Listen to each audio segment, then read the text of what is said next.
What's up? What's up? It's your boy Cam Meekins. This is the Cam Meekins Show, episode 19, I think it is, which is crazy. We've been at this for a minute now. In here, virtually with my man Tim Weber. What's up, Tim? What up, Cam? Thank you for having me, buddy. Of course. So Tim's the founder of Good Music All Day, a company that really holds a important place in my heart, and then also the co-owner of Indie-Amplify. So tell me about Indie-Amplify, man.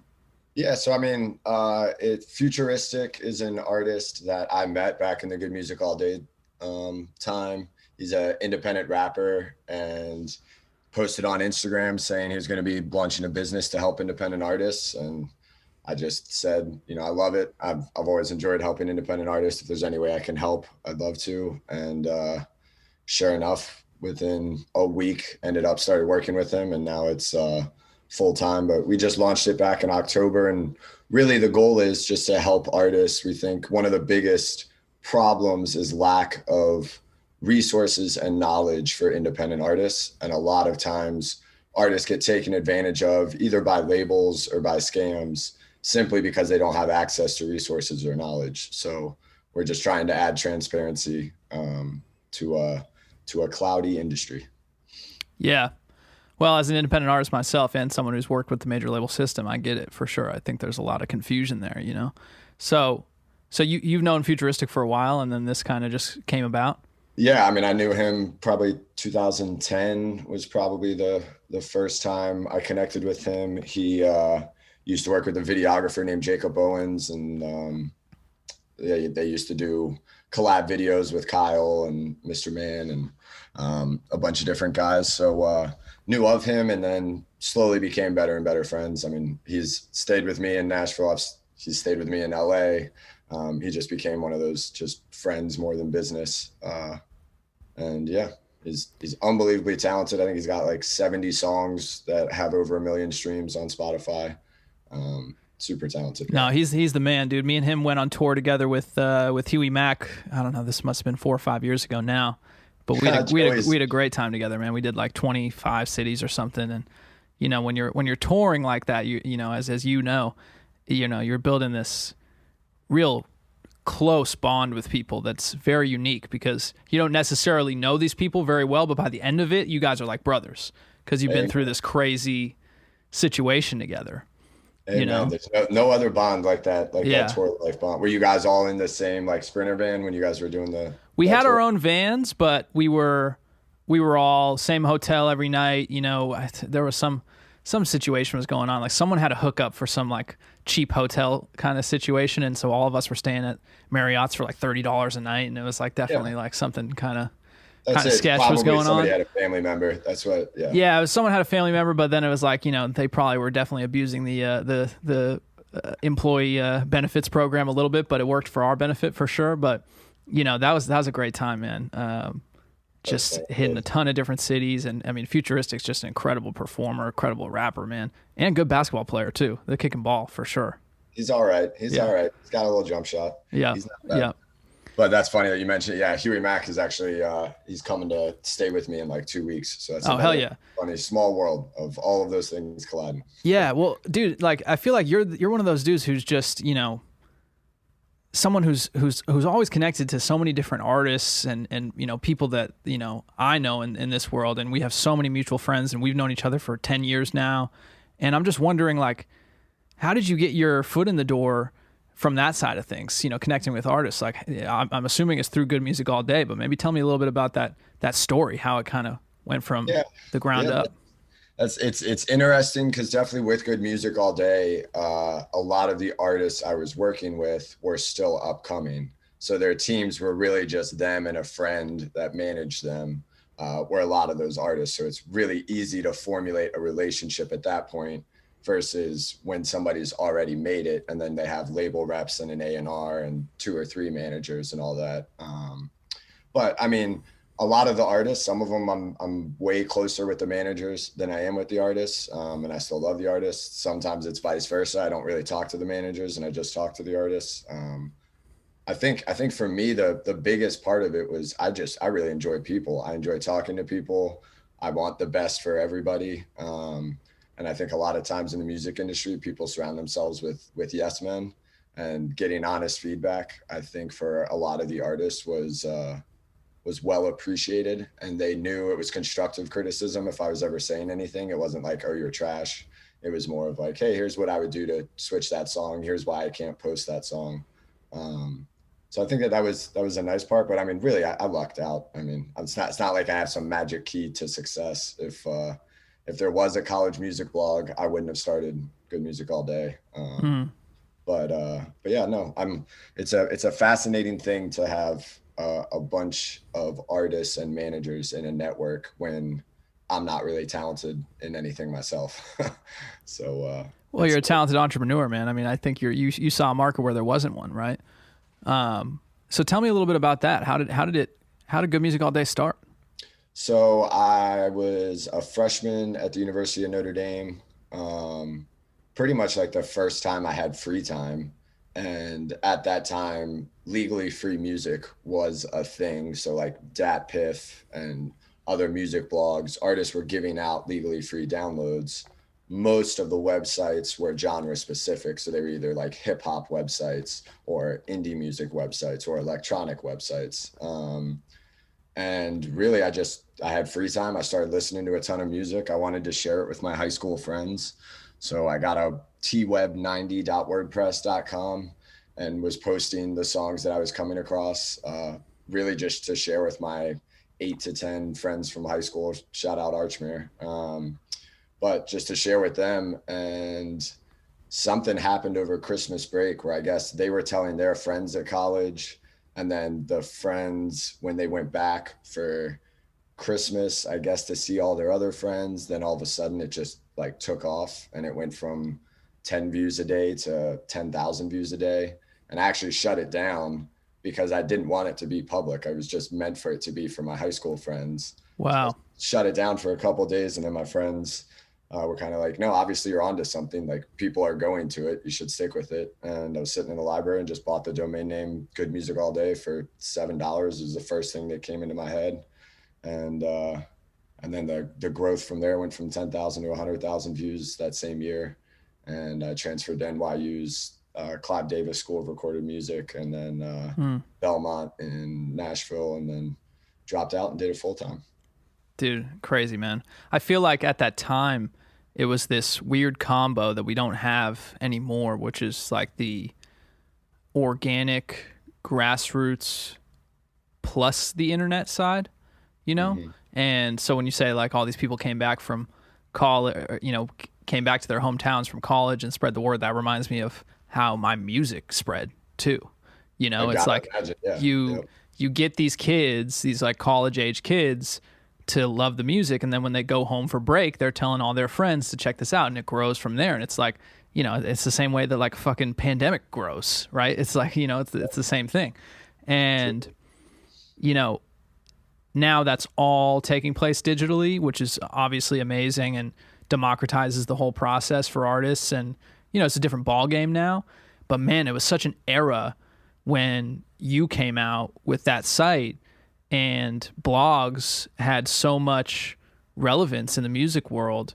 And when was the point when you realized how much influence you really had in the industry?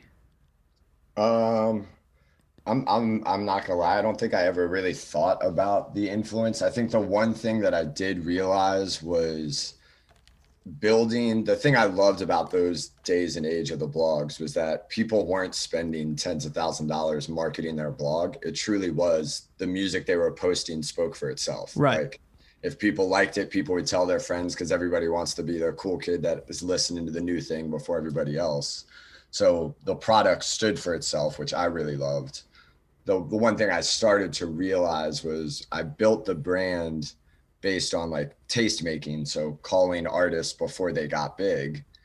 And eventually it hits a tipping point where I can make an artist big by posting them. I'm not really calling it. So it's like, you go from like, there's a couple people that come to mind when I think of like OGs in the music industry, but like at a certain point, Jimmy Iovine has worked with nothing but amazing people for so long that now if he works with somebody, it's pretty much guaranteed to be huge.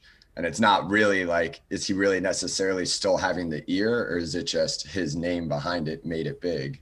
And that's how I kind of felt with GMAD. Was I was like, I built for so long a reputation, and the page views and all of that increased because I was supporting artists that did very well. And eventually the artists I was going to support were going to be able to tour, whether or not they were good, just because they got as many views as they did. Yeah. Yeah. So that was the only influence that I would say I kind of saw. Was I know if I post somebody consistently for 6 months, they'll be able to go on tour. And like, that may not mean that they're good, but they're getting enough views that an agent is going to put them on a tour. I feel like, at the end of the day though, you still have the ear, and I think the music's going to speak for itself to some degree, right? In a situation like that. And so I think, it's just, it was cool that there was so many people coming up at that time period, colleagues of mine essentially at this point, right? Like all these different guys that you and I know. And I think a lot of us can, basically point back to Good Music All Day and a couple other things maybe that really were the big driving force to people coming into our ecosystem, fans getting exposure to our music. Yeah. And, it's hard to find a comparison to that now. I think that it's much more algorithmic. It's much more, social media based, and, seems a little bit more able to be manipulated because of that. Yep. Spotify algorithms are very easily manipulated. TikTok algorithms are easily manipulated. So when you want to talk about talent and whether or not someone deserves that slot, I think a lot of that's taking place now too, because it's much more formulaic and people are trying to just like growth hack these platforms. Yeah. I mean, I think music discovery has done a very weird transition where what used to be like radio DJs and then became the mixtape DJs, the guys on the side of the street showing the hot rappers that are in their area, to kind of the blogger area. And now I think it's just, I'd be curious if you have an idea, but I'm not even sure how music discovery works now, other than Spotify going to a random New Music Friday or a random playlist and hitting shuffle. I don't really have certain people or websites that I go to anymore to discover music, which is just sad. Yeah, in terms of the consumer, like you as an individual like just trying to find new music. Yeah, I mean, as a fan. Yep. Yeah, it's a great question, and I wish we had a forum of people to answer this, because I know personally on my side, one, I'm pretty much just listening to the same shit that I've always listened to my whole life at this point, because I don't have that place to go. And I mean, I was on Good Music All Day all the time as an artist, but I was also finding music on that site, and back at that time period when blogs were really popular in terms of, discovering music and finding a couple people that you really trusted their voice, right? Which is what I think people saw in you and in Good Music All Day. That doesn't exist anymore because it's so corporate. Like Spotify playlists aren't actually populated by music that a curator likes. They're populated for political reasons and, monetary reasons and label relationships and shit like that. I know. And there's good music. That would be the outlet for the curators to stand out. Like, it would have made sense for Spotify to hire like Pigeons and Planes whole team. It would have made sense for them to hire everybody that was the Fake Shore Drive, anybody that was doing a great blog. They should have hired those guys. And I think Apple Music kind of tried to do it, but unfortunately, I mean, it didn't really take off. I know that was their approach for a while, was trying to get tastemaker type playlist, editorial playlist. But it's frustrating that the Spotify playlists that I even go to that are curated by Spotify really have nothing to do with whether or not they like the song. It's just, are the label reps in their ear enough, which takes away the integrity, which would have taken away the integrity from GMAD. If I was only posting stuff that I was getting paid to do, then you lose the lose the value. No, 1,000%. And it's interesting, and I don't know why people don't seem to care about that as much right now. And maybe it's because these algorithms are so good at finding music for people, just with like the next up, thing. I think a lot of people, I know on my side as an artist, I'm getting a lot of streams because my song will come up after a G-Eazy song or something like that, right? It'll know what type of music someone likes, and then it'll play me next if someone's just like letting their Spotify ride free, and I think that works to a degree.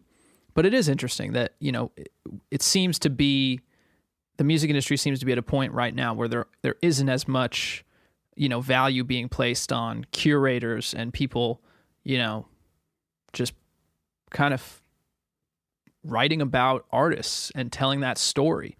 And I think the journalistic aspect of blogs and all these things that were happening in the 2010s, early 2010s, that played a huge part in telling the artist's story and creating the whole mystery and brand of an artist. And now that's all being done just direct from the artist through social media, through Spotify, and it's a different process.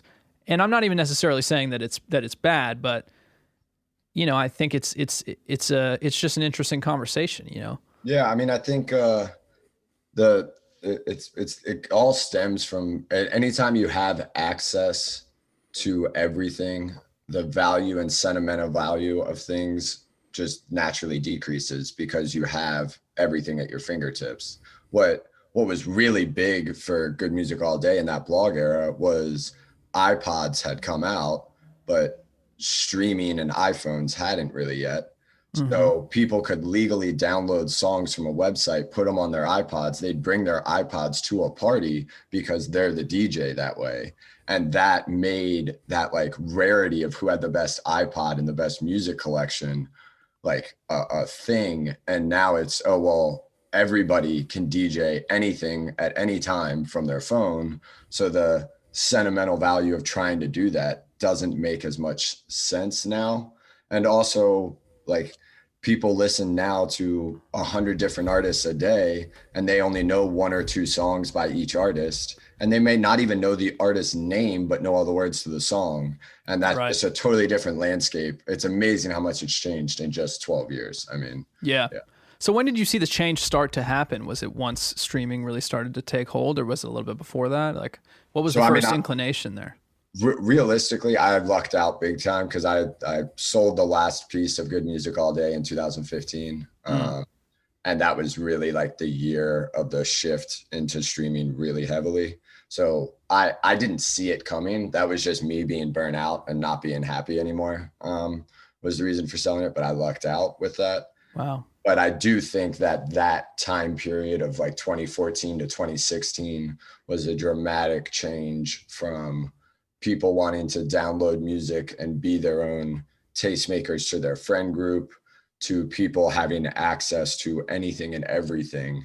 And now they could become kind of their own curators.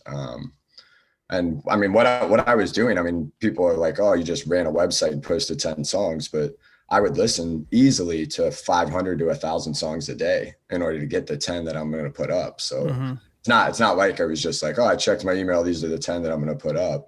It was homework. There's 10 hours a day behind the scenes of listening to some really bad music in order to find the good ones. Yeah. And you had a whole team of people at one point too, right? Awesome. Different writers and they're all doing great things. Christian Moore was my editor in chief for a while. Shout out Cree. Kay Vaughn was super helpful. He's now the head of A&R at Genius. He's crushing it. I mean, the whole team was absolutely incredible. The problem with the team was, number one, I hired a bunch of friends and not like, I did everything that you shouldn't do as a startup. I didn't pay taxes for 2 years. I hired all my friends. I let my accounts payable get up way too high. I did everything wrong that you could ever do. And you could watch a 5-minute YouTube video and not make my mistakes. But well, you were like, what, 21, 22. Yeah. Started it when I was 19. Yeah. So and I had no interest in running a business. I was just hoping to get a job in the music industry from it. I didn't think it would actually be a job, but yeah, no, the team was super helpful. I think the tough part with it is that Good Music All Day got big because of my ear in music. And that's not saying that I have the best ear in music, but it's clearly a pop ear, popular with other people. So if I liked a song, chances are other people were going to like that song. Now, I'm not a huge hip hop head. I can't tell you everybody's discography. I can't tell you anybody's catalog. I'm not a huge pop head, but I do know if I like a song and you tell me you don't like hip hop, I can probably find a hip hop song that you're going to like. And that was kind of how I built the fan base. Was I think people were like, oh, I didn't think I liked electronic music, but I actually like this song. And then it kind of broadened their horizons. But the problem is you can't scale that because I can't listen to 5,000 songs a day. So building out a team was nice to be able to help, but it still had to be my taste in music in order for it to be authentic to the GMAD brand. Yeah. So how do you manage that? Do you kind of point them in the direction stylistically, or was that a challenge? That was a huge challenge, huge challenge. And like, I mean, once again, it gets back to part of the reason of selling it. I felt like all of my time was being spent on talking to lawyers and accountants and everything other than what I wanted to do, which was just listen to music and support artists. That's it. It was definitely a huge challenge that I don't think anybody really thinks about. So talk to me a little bit about that time period, if you don't mind. So you were kind of feeling like it wasn't what you got into it for, in a way. Yeah. And so I was burnt out. I mean, I'm glad that mental health awareness has been brought to the forefront, especially during this coronavirus time. Yeah. But for me, I mean, I ended up in a hospital. I slept 27 hours in 30 days. I slept less than an hour for a month straight. And I mean, my body just was exhausted. My mind, my body, everything was just beat down. And a couple instances happened where I knew I was probably about ready to sell it. Like one of them was I got to watch my very first Drake show with Drake's dad in the front row. Drake's dad has his arm around me, and my video on Facebook is Drake in front of 15,000 people shouting out his dad, and the spotlight comes on me and his dad. And I'm like, this is my favorite artist. His dad has his arm around me. This is insane. And I left it and realized I didn't have a single like friend to call and talk to about it. Everybody was either in the industry and would think I'm bragging, or like high school friends were looking up to me being like, I don't want to hear about how cool your life is. I just got done my master's exam. Like, yeah. So that feeling of being lonely that everybody talks about, that new Justin Bieber song. I mean, everybody talks about it, being famous, but feeling lonely. I wasn't famous at all, but I was working my ass off. Yeah, you had success. Yeah. To feel alone though, which is like, that was when it kind of shifted in my head. And I was like, I'm going to work towards happiness instead of working towards this idea of success. So what was that like? What was the journey of trying to find happiness if it wasn't coming through the work?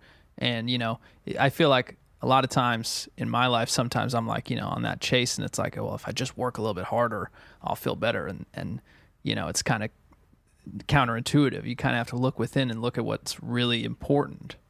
But what was that like for you? How do you do that? How do you balance the ultimate balance question of work? And if you love what you work, people say you never work in a day, but you also do need to be able to step away and relax. I think for whatever reason, I've always tried to keep a good balance of, at the end of the day, like, I think my career speaks for itself in a way. Like I've never been in a rush, like I've been doing this for 11, 12 years now. I mean, you started posting my music when I was 17 years old, right? I'm 28 now. I've been in the game for a minute, and I've never gotten to a point where I was just burning myself out, like going crazy, doing drugs, any of the stuff that a lot of artists go through. I tried to stay away from that because I would see it and see the downfall and just try and, kind of be aware of it. And so I think balance has always been a really important part of it for me, and just trying to kind of remember to just keep my head on straight. And I think, from a practical standpoint, I think that means not forcing things when you're not feeling it. So creatively not getting in the studio if I'm not feeling it, and then vice versa. If I am feeling it, make sure that I make that time and get in the studio. That's always been my writing process from a music standpoint. And then I also kind of run everything independently too as a business as well. And so that's challenging because you have to balance feeling creative, but then also stay on top of the business. And I don't know exactly, how to balance all that, entirely, but I enjoy what I do for sure. It doesn't feel like work, to your point. I wake up and I love the fact that I'm in control of my life, and that was really the biggest thing for me. I mean, what I heard and what you just said is something that I don't think anybody, I would say over 50% of America still hasn't figured out, which is you live for yourself, not for other people's approval.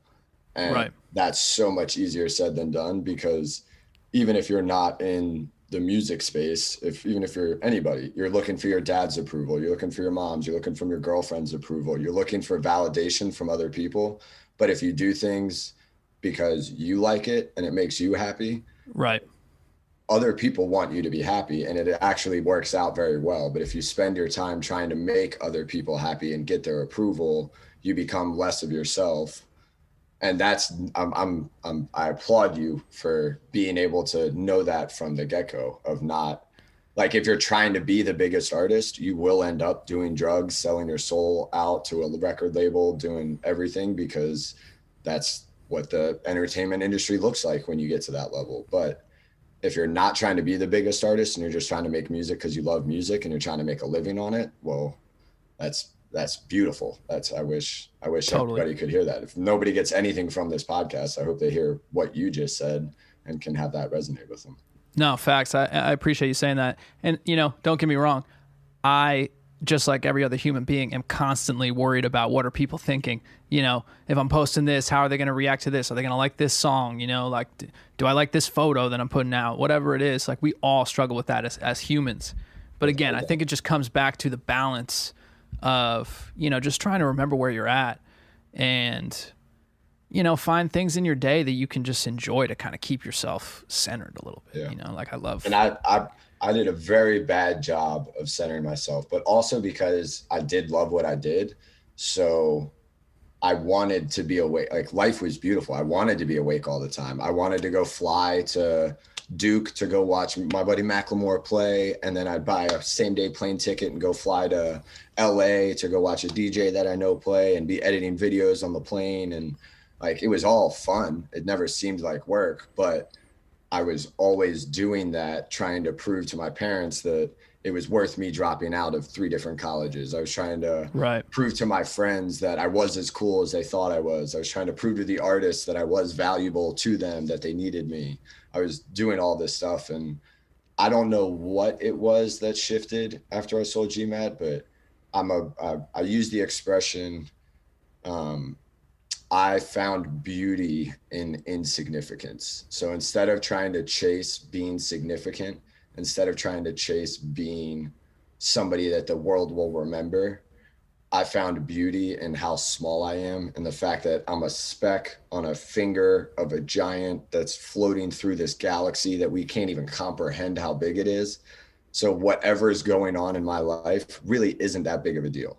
And I am just one small piece. And I found like a sense of peace and beauty in everyday things, and looking at a tree and looking at a leaf and being like, how crazy is this? I'm not going to spend my time studying how a seed turns into a tree, but I'm going to look at it and be like, that's insane. So if I'm stressed out about the fact that I have a bad credit score right now, who cares? Like, and that idea of not a like carefree attitude of nothing matters, but I'm not chasing significance. I don't want people to be like, oh, I remember Tim Weber's name. I want a hall named after me at Notre Dame. I want this done. I want to be at the Grammys presenting an award.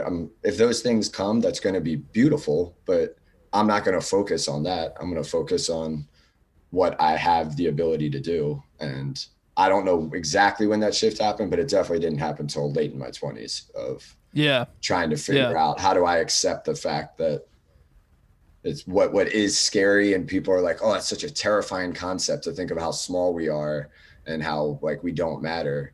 And it's like, yeah, it can be terrifying, but if you really sit there and think about it, it can be beautiful too. Like if you ever go out in nature and stare at the mountains and a lake, there's something peaceful about it. And it's not like, oh, because I feel so significant. There's something peaceful because you're like, nothing else that I was thinking about matters. This is beautiful.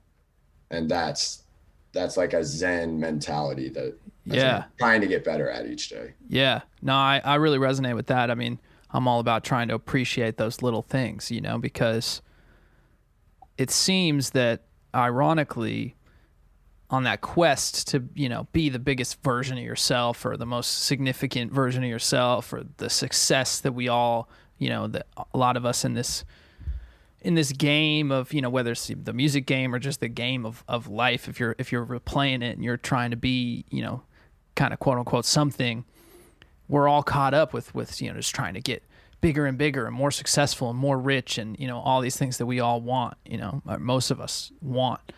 But until we really get in touch with ourselves and have some real conversations with ourselves about like, what am I and what am I not?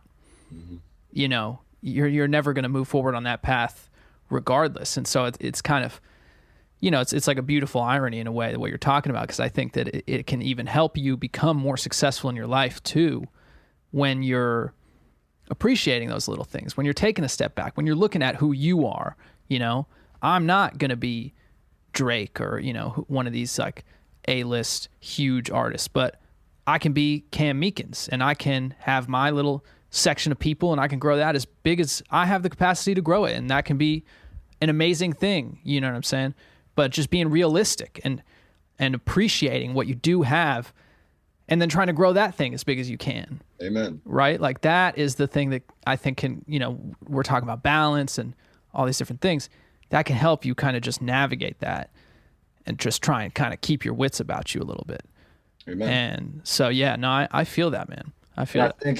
I think not enough people talk about happiness and instead are asking people, like when people say, how you doing? I'm great. Like my number one thing when people text me is like a little happier each day, still on the chase for it. Like and I'll always joke, if you ever find the solution, please let me know because you'll spend a bunch of time. But I do think like the idea of success, if I have to look at my friends, my family, my girlfriend, anybody, my idea of success for them is them being the happiest versions of themselves. So it's not any one thing. And when they get sad or depressed or feel like they've let me down, nobody's ever let me down. Like I fail every day. I have a tattoo on my arm that says fail, learn, repeat. Like I fail every day. I want to fail every day because I want to push myself to be a better version of myself every day. I want that for all of my loved ones as well. So I don't look at anyone ever in any regard with what they think of they should be doing or what they could have done better. The only thing I'm worried about is, are you happy? If not, is there anything I can do to make you a little bit happier? And a lot of times, one of the biggest ones is give them your undivided attention and just listen. Don't go there to talk to them or give them advice. Don't look at your phone, put your phone in a different room, just sit there and be with the person, be present in that moment. And it's amazing how much everybody's happier. If you ever go around a campfire and you're around 4 of your guy friends and all your phones are in the house, like those memories of everybody just being present right there are happiness. Like, and sometimes when somebody's in a really unhappy spot, it's easy to want to give them advice or give them money or do something to help. But really all they need is just somebody to be present with them, listen to them and tell them, I don't know what you're going through, but I'm here for you. I'm here to be a part of it. And I don't think in general, in any of the conversations that I hear other people talking about, if they go out to bars or they're complaining about drama or something, it's never about happiness. It's always about, oh, this person said that and this person did this. And it's like, well, don't you want that person to be happy? It sounds like your happiness is coming down right now from you talking about that. Yeah, right. Yeah, we do that a lot for some reason. I don't know why we're like that as humans. We live in the fucking in the drama, dude, in the tea. I know. Well, and it's an interesting thing because like, no matter how much I can say all this, and like you can, we still want that external validation. I still think about the Instagram likes. I still think about what are my friends thinking about me or my artist friends or whatever. It's not because I'm training myself day by day to try to be better at not doing that, but it is the human psyche. And that is why Facebook and social media platforms have been so successful, is because they know we like drama. They only want to show us polarizing things. They want to show you something that makes you cry laughing, or they want to show you something that gets you pissed off, but they don't want to show you anything in the middle of the road. Same thing with politics. They want to tell you, you either have to be a Democrat or you have to be a Republican. You either have to be all for guns and everybody can have a gun and any kind of gun, or they're trying to take my guns and we're nothing. Like it doesn't make sense because so many of us fall in the middle, but it makes sense why our country and people are getting divided, because that is our natural human psyche. Like companies are now taking advantage of our weaknesses to make money, which is terrible.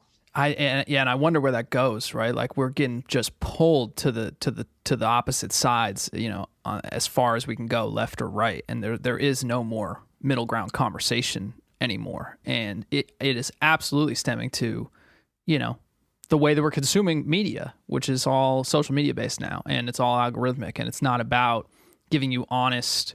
I was watching a Saturday Night Live clip on YouTube this morning from like the 90s, and it was like some stupid Jerry Seinfeld clip. He was hosting Saturday Night Live in like, I don't know, like 97 or something like that. And they had this skit, and the whole skit was like they were in this classroom and they were like making this joke about how the kids in the classroom didn't know anything about World War II, right? And it was just like a relatively sophisticated skit. And I was watching it, I was like, nobody would ever even be able to do a skit like this now because everyone's just fucking dumb now. Like the stuff that they were laughing about on that SNL skit was the fact that it was like, haha, like you didn't know that the Battle of Britain was taking place in this place. And, you know, it was like this whole joke, and it was like relatively sophisticated humor at the end of the day compared to, you know, what we joke about now and what we consume on TikTok or Instagram all day. It's like we're collectively just becoming so stupid because it's just this crazy loop of, you know, just kind of dopamine and serotonin from viewing these videos all day of stuff that is just like the most basic primal thing that excites our brain for a second, and then we need more of it, you know? Yep. And then when you take the political aspect of it too, the stuff that excites us there is the stuff that pisses us off. Mm-hmm. You know, so it's viewing the other side. Like if you're a liberal and you see something of some like super conservative person that pisses you off, like you want to watch that and just get angry because you feel that in your brain, and vice versa.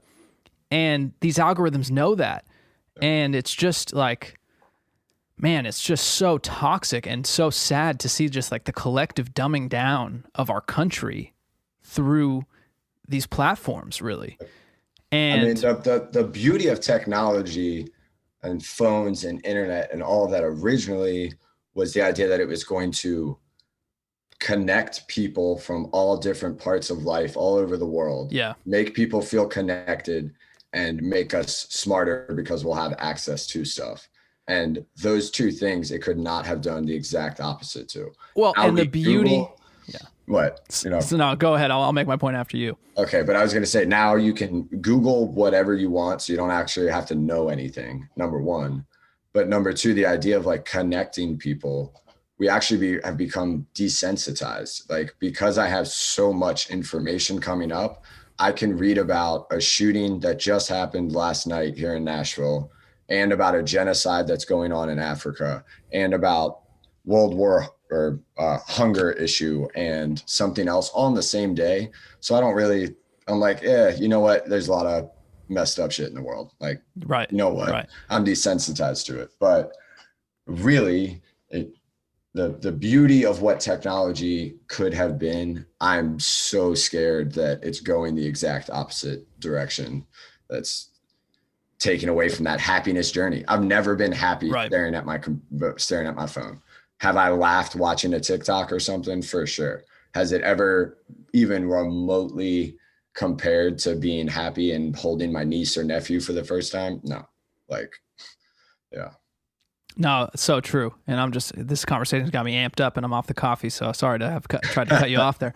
But what I was going to say too is that like, it reminds me of like, when the railroads were created and when oil was, first starting to be used, that was supposed to be this amazing thing that, connected our country and, did all these things. But all that did was just create a bunch of robber barons and, just divided us even more. And the people who had nothing had horrible conditions. And the people that, were successful at that time were the most successful that we've ever seen. Mm-hmm. And it was only once we started to regulate that aspect of things that it started to kind of work out. And so, I'm a big proponent of, capitalism and, free markets to an extent. But I do think that we're in an early stage of a new kind of revolution here in terms of technology. And we're only, 10, 20 years into the internet at this massive scale. And we are just in the, first couple innings. Yep. And so right now it's this robber baron territory where we've got these, incredibly successful, gigantic corporations that control everything. And the average person is completely just, dictated by those very select few people who kind of run everything in this country. So when you say revolution, are you like what's happening with cryptocurrencies and decentralizing platforms and like making stuff so that way one person can't run it all? Is that why you're thinking this is kind of like the start of a... I think that's part of it. Yeah. Yeah. I think, none of us know exactly how it's going to play out, but I think there's all these different factors at play that are going to reach a critical mass, and it's just going to create the new kind of order from there. Like we're bound for a change, right? There's too much going on, and it's been too long since the last change, which was really post World War II, right? That was the last time that things were really shook up on a global level. And if you look at where we're at in the world right now, very similar kind of situation. Things are messy all over the place, and, economies are kind of holding on by a thread in a lot of ways. And obviously we've got the whole pandemic situation too on top of that. But all these things were happening prior to that as well. And so then you have this new technology in the form of, new currencies with cryptocurrency, and that could affect how we interact from a trade standpoint and how we, kind of, just transact and everything like that. And so just at some point, all of these things have to reach a point where, it comes to a head and we move forward with like a better system, because shit's just a little bit of a mess right now. And too many people on the bottom level don't have any upward mobility. There's just horrible circumstances for so many people. And then the people who are the top percent of wealthy in this country and in the world are just so unbelievably wealthy that it just doesn't make sense, Yep. And again, I'm not arguing for like socialism or anything like that. Yeah. I don't agree with any of that shit at all. But we have to figure out some better way to do what we're doing. Well, and I think, but so you couldn't say it any better. And I think that's the problem that is arising is that people don't want to try something new because they'll argue against the other person's solution. So like, especially with like gun control, for instance, people that I have best friends that I even saw last night that are proud gun owners, carry it in their car. I love talking to them about it. Got no problem with it. But the one thing is we have to admit that we have a problem with gun violence in America. And that takes both sides of people being able to say that. What people that love gun rights hear that as is you're trying to take away all my guns. And then They immediately get defensive about that, rather than, no, what we're saying is what we're doing right now isn't working. So let's try something else. And how about if we meet here? And then everyone's like, oh, it's a slippery slope. If we do this, then you're going to do this, then you're going to do this. And it's like, cool. But I don't want to be 5 years from now and we still haven't done a single thing about it and we're still in the same position. It's the definition of insanity or stupidity or whatever. Like, we can't keep doing the same stuff, and throwing more guns onto the problem isn't working right now, because that is what we're doing. They're like, oh, well, that's exactly what we're doing. And it's like, well, gun sales have continued to rise, mass shootings and gun violence has continued to rise. Like, I'm not saying that I have the solution for guns. Am I a unicorn and I live in fairyland sometimes? Without a doubt. I would love a world where there's no guns, there's no death penalty, there's no crime, everything's beautiful. I would love to live in that world, but I'm also here in the real world. And I know if you want to hunt, if you like going to a shooting range, if you can safely and securely have a gun and it just gives you that feeling, I'm not here to say anything different. But what I am here is to talk to people about the idea that what we're doing isn't working. So instead of arguing with my solution, can we agree that we got to try something different? Right. Nah, man, I couldn't agree more. And it's like, can we at least just start having these conversations more realistically? You know, and that's what sucks about the gun control conversation is that you're either on one side or the other. And if you're on the side of, you know, supporting gun rights, which doesn't really make sense. Like, guns don't have rights, but, you know, if you're on that side of it, you're just unwilling to have any conversation. And we have to break through that, because at the end of the day, like, I don't have a problem with someone owning a handgun, you know, if they want to have a handgun to protect themselves, or, you know, they like shooting or whatever it is, you know, I really don't have a problem with that.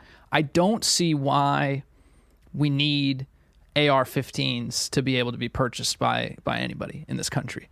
I just don't understand that. That should just be a military weapon. Like, you can't buy a fucking, you know, But even bazooka, that, like, or maybe you can. I don't even know. But even that, there's some people that would push back right away and be like, oh, well, if you're going to take away the AR-15, well, what are you going to do next? Or I think we should have it. So, like, can we admit that, like, in order to drive a car, you have to take a driver's education class. You have to be in the car with somebody else.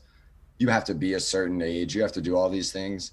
Instead, the gun activists are going so hard the other direction, where now in Tennessee, you don't even need to get a permit or anything. You can be 18 and just buy a gun.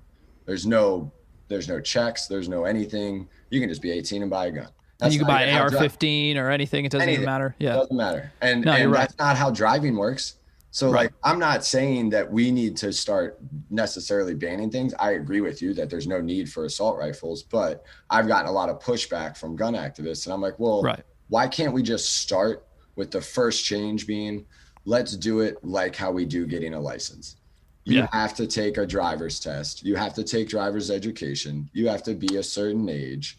You have to go back every 10, 20 years or whatever to make sure that you're not senile, so that way you can get the license. Like, that shouldn't be that crazy. But for us, we're like, oh, well, that's going to impede on our rights. No, it's not. You have the right to drive a car. We're just making some guidelines around it.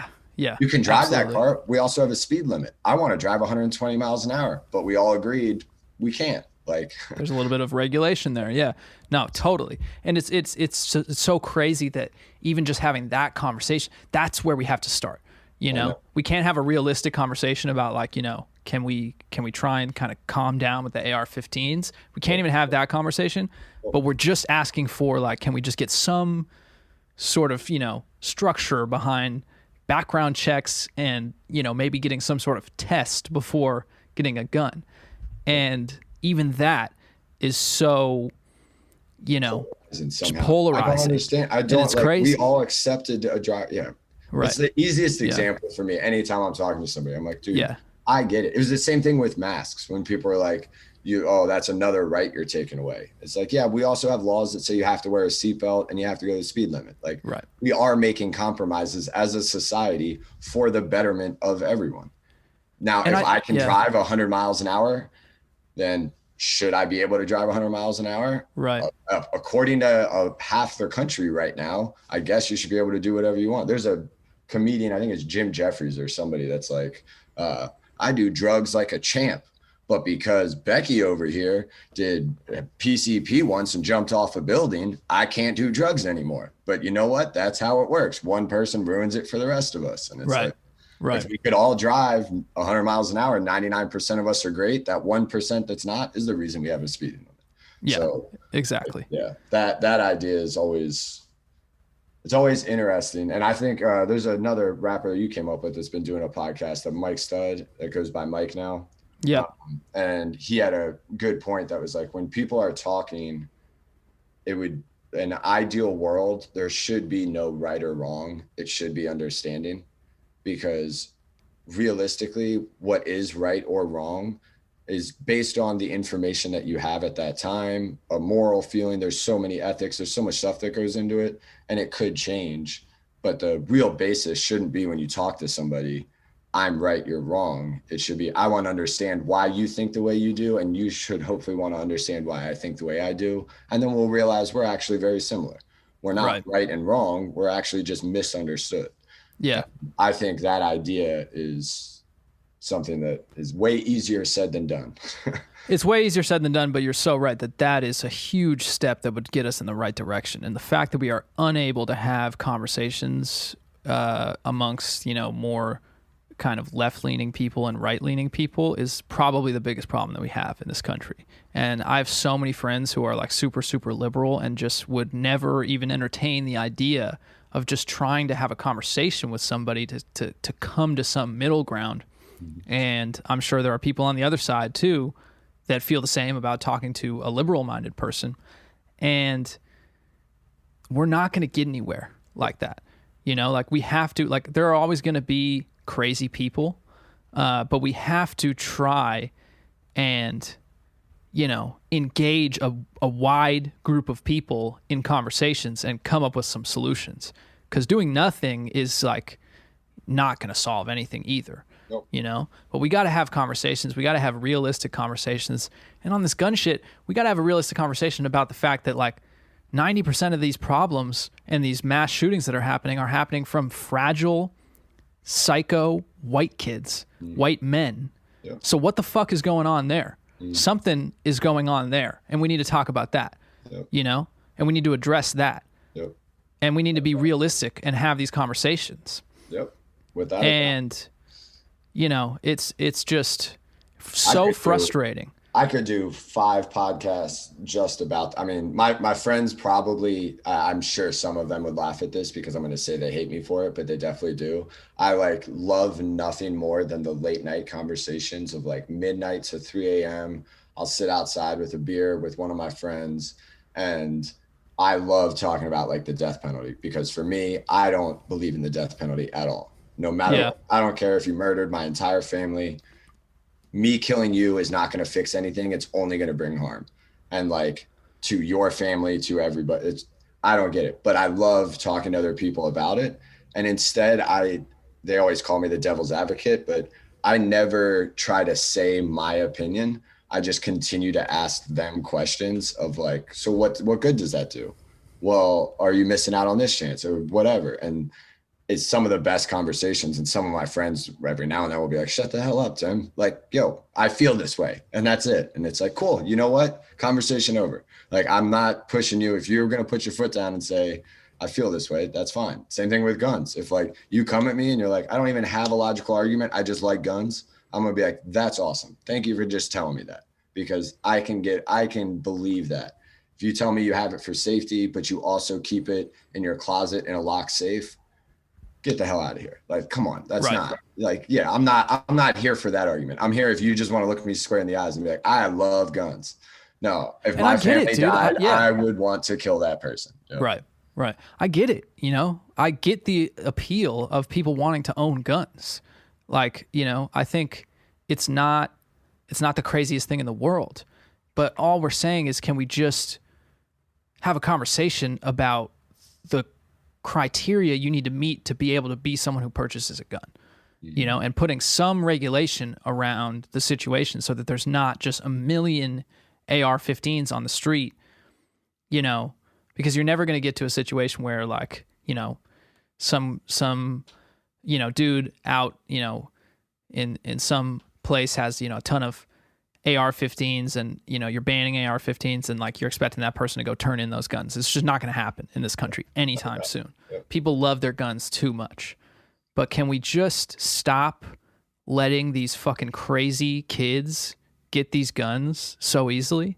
Yeah. Like, don't we all want like, that? Yeah. But as we said, like, it's not even that me and you have to have the solution. And I don't think anybody knows the solution, which is why it's so easy to nitpick when politicians bring a bill or something to light. It's so easy to pick why that's not perfect, but let's not pick apart why it's not perfect. Let's just say, is it better than what it currently is?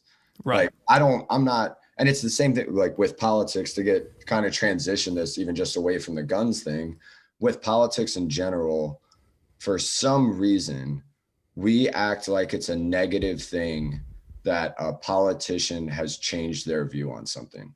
So if a politician was a district attorney and was giving super harsh sentences to weed in the 80s, and now they believe that weed should be legal, everyone looks at that as if they're flip-flopping and you can't trust them, instead of the fact that they're evolving and changing and making new decisions based on new information. I'm a different person today than I was yesterday. I want to continue to evolve. I want my politicians to continue to evolve. I don't want them to say, well, I thought that way in the 80s, so I think that way now. Like, man, the internet didn't exist back then. I don't want you thinking the same way that you did back then. Like, and that idea of like, why are we holding that? That should be celebrated. It should be celebrated to constantly evolve and change, and not to nitpick people for changing their minds. No, you're spitting facts, man. It's so true. I never understand that about these stances that people are taking, where, you know, they want to be super hard line on an issue and say, like, if you're not on board with this, then you're in the wrong and you're canceled. And it's like, well, isn't the ideal situation to bring people in to that line of thinking and get everyone on the same page to, like, you know, support the right way of kind of viewing things, right? Like, let's, like, for, you know, example with the weed shit, it's like there's a lot of people who still think that, like, weed is a gateway drug and it's, you know, super dangerous and should be illegal, while cigarettes and alcohol are totally legal. It doesn't make sense. So instead of, you know, shunning those people for those views, like, try and bring them in with reason and you know, an open heart. Amen. Understanding. We don't have that anymore. And like, there are some people that I flat up think are wrong. Like, there are some things that I believe are wrong. I don't think a man should be able to tell a woman what to do with her body. Like, I don't even want to hear anybody's argument for it. I'm a dude. I have no idea what it's like to be a woman. I have no idea what they go through. I know the miracle of childbirth is insane. All of that's just mind blowing. But the one thing I do know is that I don't get to tell a girl what she can do with her body. Like, no, 1,000%. And I believe that that's a difference of right and wrong. But I also know if I talk to somebody that is super pro-life, that I'm not going to them to try to tell them that they're wrong. I'm trying to hear, like, where is this coming from? Because I agree with you that you're pro-life, but the fact that people can be pro-life and for the death penalty, right? How does that make sense? Like, you can't call yourself pro-life and say that, oh yeah, that guy deserves to die. Let's lethal injection. That's the exact opposite of being pro-life. The religious people being pro-death penalty, to me, just makes no sense, because, you know, the whole thing's only God can judge me, right? Yeah. And so I don't know where that kind of got. Well, that's always my argument with it, is I'm like, so basically you are calling yourself God. If you believe in the death penalty, that means you believe that you have the right to say what somebody's life is worth. Right. And that should never be on another human being. No human being should ever be able to tell another human being what their life is worth. And if we haven't learned from our goddamn past with slavery and everything else that we've done that's so messed up, how can we not just agree? Yeah. There's that. Once again, this could be a whole. No, you could go for hours and hours and hours on this. But the interesting part of this is, like, you know, just from the standpoint of, like, liking conversations and debates and arguments, like, that's how I see it. This is like, you're never gonna make any headway with someone.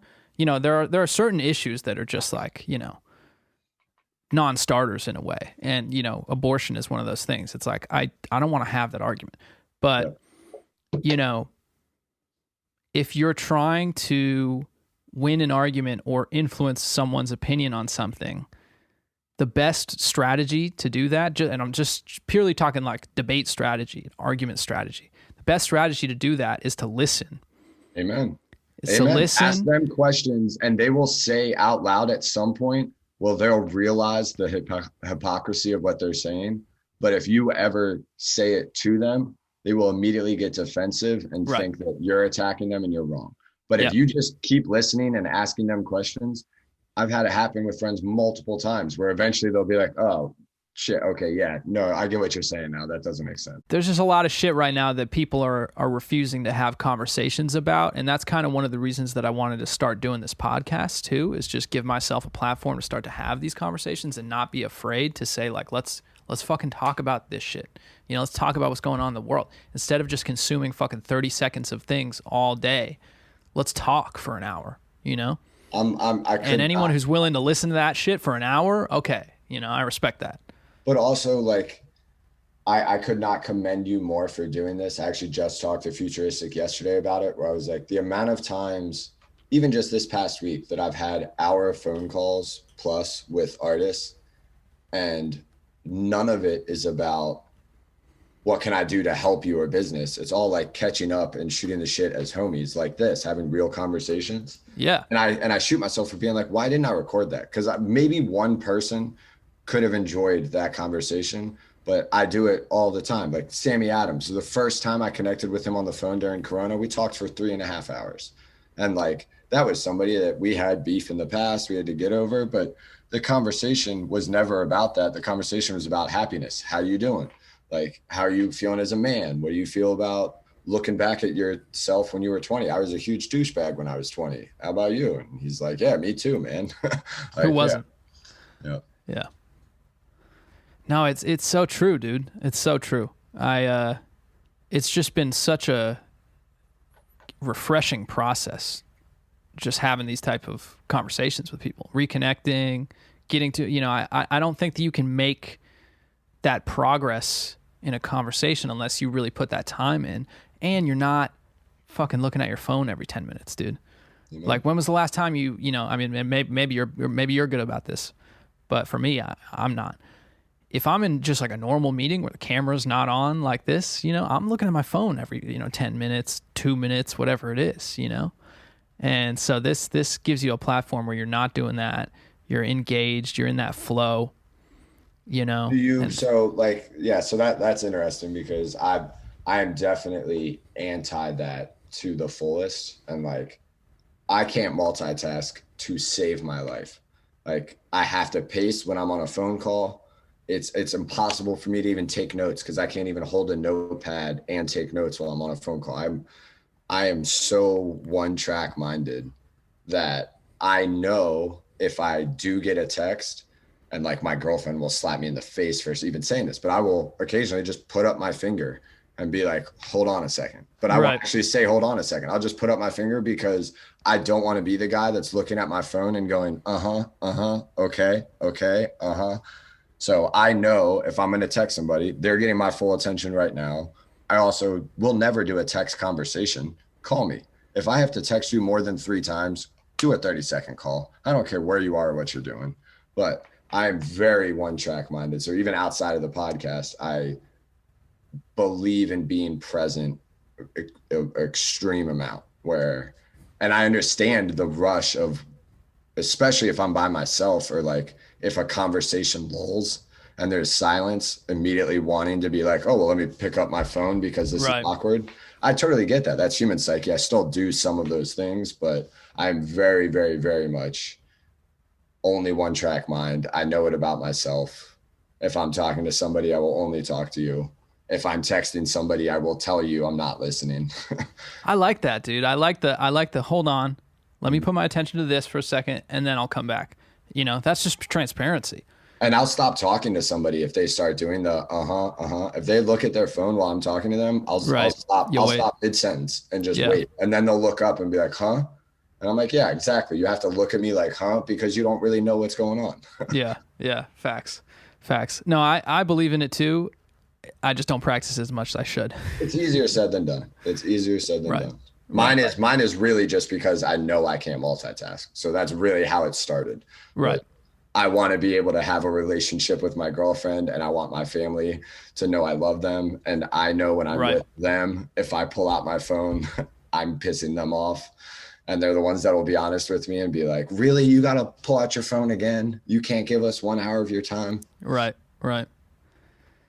Yeah, I feel that, man. So what's your day-to-day been like now that it's, kind of pandemic central? I mean, it's getting a little bit better and maybe a little bit more chilling over there than over here. But, how's that adjustment been? Um, the beginning of the pandemic was very interesting. I mean, I think the cliche answer for everybody is like, oh, put things into perspective and found happiness and all that. I got to spend really quality time with my girlfriend, which was awesome. But I don't do well when I'm not busy. And at that time, I hadn't started working with Futuristic on Indie-Amplify. I had just stopped doing consulting. I wasn't even stressed about money. It was just, I had so much free time, and I don't do well with that. And everybody has their weaknesses, but also vice versa. I didn't take my first day off of 2021 was April 2nd.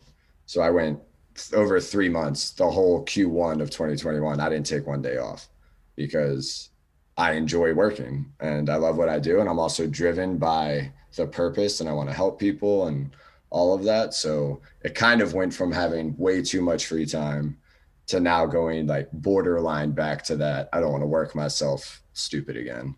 But it's so easy when your job is done remotely by on the phone and emails to always be working. So it's nice now to have a support group that can tell when I'm working myself crazy. Even my girlfriend was like, you are taking off next Saturday. You are watching college basketball because you love college basketball and you are not looking at your phone. And I was like, thank you. You're right. I need to do that. Yep. Facts. Yeah. You need that reminder sometimes, man. But yeah, I would say, I mean, daily routine is probably get up right around 7, start working at 8 and probably done working sometime around 10 p.m. So typically like a 12 to 14 hours of work. But my routine is when I wake up, the first 30 minutes, I'm not allowed to look at my phone. So when I wake up at 7, not until, no matter what, I'll set a timer, 30 minutes, sit outside with a cup of coffee and just see how I'm feeling, let myself just be there and then look at just so that way the rest of the day doesn't get hectic. If I wake up and see, oh my God, I'm getting sued, or oh my God, this is happening, that just overwhelms my entire day. But if I can spend that 30 minutes first, no matter what I look at after that, I'm like, cool, not that big of a deal. Here's how I'm going to handle it. Yeah, that 30 minutes is crucial. I was going to ask if you drank coffee because that's like the number one thing for me in the morning. It's like, I got to have that 45 minutes to an hour of just getting caffeinated and thinking with my thoughts before I'm like diving in. So realistically, I mean, this is hopefully, if anybody's listening, this isn't exactly PC, we've cursed already, but the reason I came up with that 30 minutes was I sit outside with my coffee and then about 30 minutes later, I need to go to the bathroom. So I grab my phone when I go to the bathroom. So that's my morning routine. Right. Yeah. Well, that's the other benefit of coffee at the end of the day. Amen. Start the day with an empty body. Yeah. Right. Yeah. You need a good 30 minutes there to fucking, take care of business. That's funny, man.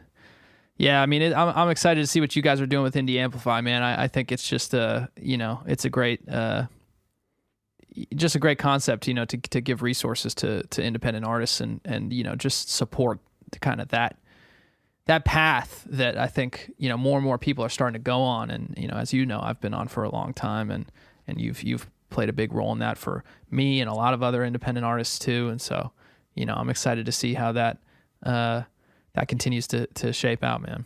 I will say by the end of this year, if you look at Indie-Amplify right now, you will be like, oh, this was really cool. I wish this existed or I knew about it. Awesome. You can get features. You can get consultants, you can hire an engineer, you can get a graphic designer, you can get your music reviewed by Grammy award-winning artists. Like, we have a bunch of really cool features, but our big thing is going to be making it a community and we want the 16-year-old version of you to utilize the platform, and Gerald and they're the G-Eazy's and anybody that's like number one, and the app development, all thanks to Adam Pickney is his name, our CTO, been developing it for 6 months. It's insane.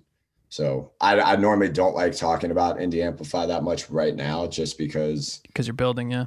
Yeah. What we're doing right now is kind of a proof of concept. It's like, we might as well get this up because it's needed. Like the amount of times that people pay for a feature via Cash App and then the artist just ghosts them. And they're like, well, what just happened? My money got taken. Or somebody pays for a feature and then asks, well, why didn't you post it on social media? Like, we're just providing transparency and secure payments. Customer has to pay beforehand, so the artist isn't wasting their time, but the artist doesn't get paid from us until the customer is happy. So it's like escrow buying a house, secure payments, good for both sides, transparency, the business model aspect. I will stand by. I encourage everybody to check it out. It's a great site. I would tell any artist to utilize it, but I will say the next 3 to 6 months that's when I'm going to hit you up and be like, hey, now I'm ready to talk about it. 100%. Well, we'll be ready to have you on again, man. Hopefully we'll do it in person, make a trip out to LA. Things will be a little bit more calmed down by then, hopefully. Hey, you know what? As long as we're both vaccinated, I'll fly out there and sit down and do a podcast with you in person. 100%, man. 100%. I got my second dose 2 weeks ago today. So I'm this is my fully vaxxed day, I'm out here. Tim Weber, my man, I appreciate you coming on the show, dude. Anything you want to plug, your social media or anything in particular? Where can people find you at? No, I mean, I'm very much not a fan of social media. If you want to, Instagram is just not Tim Weber. It's kind of a joke, NOTTIMWEBER if you want to. But anything I want to plug is anybody that's listening to this, if you made it this far, thank you. Cam, thank you. And I hope everybody can take a deep breath and find a little bit more happiness each day. Absolutely, man. Help at all with anybody for that, please reach out. But yeah. 1,000%, man. I appreciate having this convo with you, man. I'm glad that we got into some interesting topics, man, and that you were willing to go there with me, dude. That's what I'm trying to do on this podcast. I don't give a fuck, let's go there, So I appreciate that. I'll definitely have you on again, and we'll keep going there. We'll hit the topics that people need to hear, that we're not afraid to go to. I love it. This has honestly been my favorite podcast because I feel like only 5 or 10 minutes were about business or what I've done. And the rest is about shit that really matters. Like nobody cares that I started a blog. It's great that you're a rapper, but what really matters is the world. So well, and it's like at the end of the day, right? Like, everyone already knows that story. If I look up Tim Weber, I can already find that story, right? If I'm doing a podcast with you, it's like, what can I talk to you about that is not already out there? I just want to talk. Let's talk. How do you feel about what's going on in the world right now? I want to hear your story and give people your background and everything like that. But it's like, I just want to hear your view, Very, very, very much enjoyed it, man. Yeah. Seriously. I appreciate you saying that. Got a great thing going, and you've had great guests, and I'm sure you'll only have bigger and better ones. Hell yeah. Thank you, brother. Appreciate it, man. It's a Cam Meekins show. We out of here. Thanks for tuning in. Peace.